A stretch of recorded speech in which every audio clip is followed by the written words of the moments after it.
तो ट्रेन की ticket book हो पाई।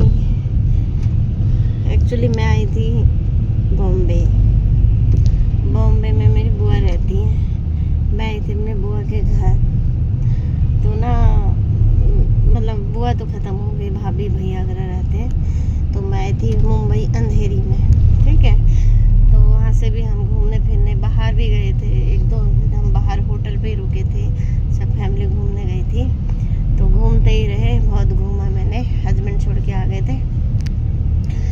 तो गाइस अब मेरी ना ट्रेन की टिकट बुक नहीं हो रही, 3-4 दिन से मैं बुक करवा रही।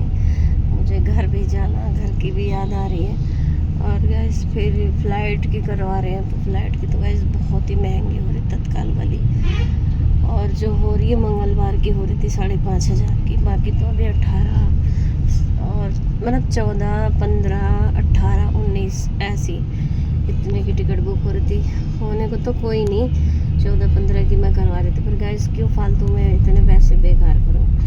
फिर मेरी किसी ने स्लीपर की करवाई थी। जब मैं वहाँ बस स्टैंड मतलब बस स्टॉप आ गई, जहाँ से ये बस लग रही, बैद्यनाथ ट्रेवल्स, इसकी बसें मतलब ऑल इंडिया में चलती हैं इनकी। तो ये मैंने बुक करवाई थी किसी से, अपने उधर से करवाई थी, दिल्ली मतलब यूपी से, हमारे गाजियाबाद से। तो उन भैया ने कहा बुक हो गई भाभी, आप निकल जाओ। मैं जब वहाँ पे आई हूँ तो पता लगा मेरी बस बुक ही नहीं है। अब मेरा दिमाग बहुत ख़राब हो गया गाइस। मैं घर से सब पैक करके निकल गई। अब छोड़ के भी मतलब वहाँ से बुक करा मैंने, ऑटो बुक करा, गाड़ी तो बुक हुई नहीं, ऑटो ही करा मैंने। ऑटो वाले ने 350 रुपये लिए। अब वो मुझे ले आया बैद्यनाथ ट्रेवल्स पे। अब जब वहाँ आई पता लगा मेरी तो बुक ही नहीं हो रही है। मेरा दिमाग इतना ख़राब हो गया। फिर मैं वहीं जो मतलब बुक करते हैं ट्रेवल्स वाले, जिनका मतलब उन लोगों का ऑफिस में मैं गई।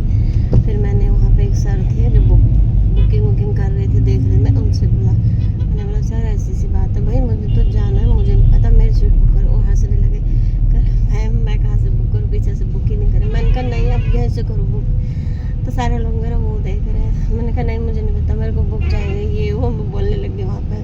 तो गुस्सा बहुत आ रहा है, गर्मी भी बहुत लग रही है मुझे, यहाँ पे तो बहुत गर्मी हो रही है। फिर ना वो हंसने लगे सारे लोग। तो कह मैडम एक सीट खाली है, वो उसमें मतलब दूसरा कोई है नहीं लेडीज़, और जेंट्स के साथ मैं बिठा नहीं सकता। तो गैस मैं इस वाले बस में पहली बार बैठी हूँ, स्लीपर में, वोल्वो वगैरह में तो बैठी हूँ, फ़्लाइट में बैठी हूँ, ट्रेन में बैठी हूँ, ये स्लीपर में मैं नहीं बैठी थी, तो मुझे नहीं पता था। तो मैंने कहा क्या हो गया, कोई नहीं बगल में जेंट्स को बिठा देना आप सीट में। उन्होंने बोला मैम सीट नहीं होती उसमें ना, अंदर पूरा एक बेड सा होता है, उसमें ना जेंट्स को नहीं बिठा सकते। तो मुझे नहीं पता था। तो हमने अब देखा, देखो मैंने फिर 2 सीट ली हैं गाइस। तो ये सीट मेरे को पड़ेगी 6,000 कुछ रुपए की, 6,250 रुपये की पड़ी है मुझे ये पूरी, क्योंकि मैंने 2 टिकट ली। फिर 3125 रुपये की एक टिकट बन रही थी, तो मैंने फिर दोनों लिए। तो मुझे 6,250 रुपये देने पड़े इसके। मैंने कहा भाई आप टिकट बुक करो मेरे यहाँ से, बेशक आप 2 सीट के पैसे लो, मैं नहीं वापस देने वाली। तो ऐसे मैंने ये बुक करवाई है। देखो ये मेरा सूटकेस रखा हुआ है, मैं टिफ़िन वगैरह खाना रखा है। और मेरी दूसरी मंजिल की है नीचे और मैं दिखाती हूँ। अभी पूरा खाली है।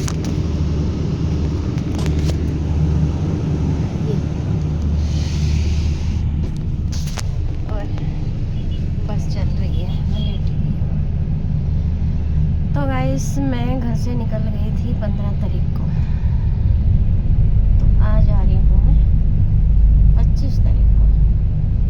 10 दिन हो गए। घर की बहुत याद आ रही, मुझे अच्छा ही नहीं लग रहा। तो फिर मुझे जाना था महाकुंभ का मेला।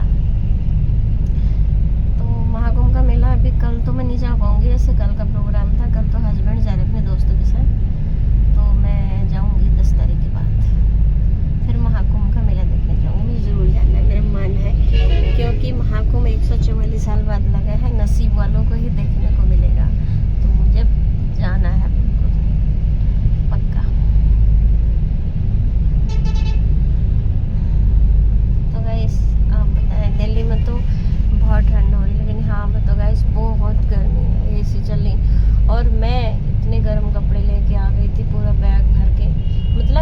इतने गर्म तो नहीं लाए थे, मुझे पता था उस साइड मतलब वो होती है, पर मुझे ये था कि मतलब हल्की ठंड होती है, मगर यहाँ तो बिल्कुल ठंड नहीं है वैसे। यहाँ तो एसी पंखे चल रहे, ठंडे पानी से ना गीजर का तो कोई मतलब ही नहीं है।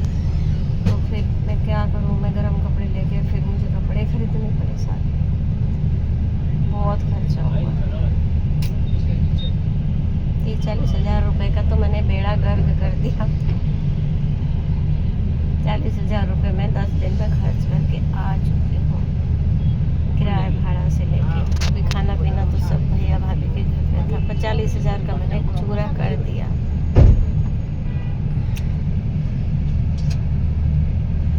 तो गाइस क्या बोलूँ, अभी तो बहुत लंबा सफ़र है। तो मैं अभी यहाँ से बैठी हूँ, 4 बजे से बैठी हूँ मुंबई से, लेकिन तो मैं कल पहुँचूँगी वही 4-5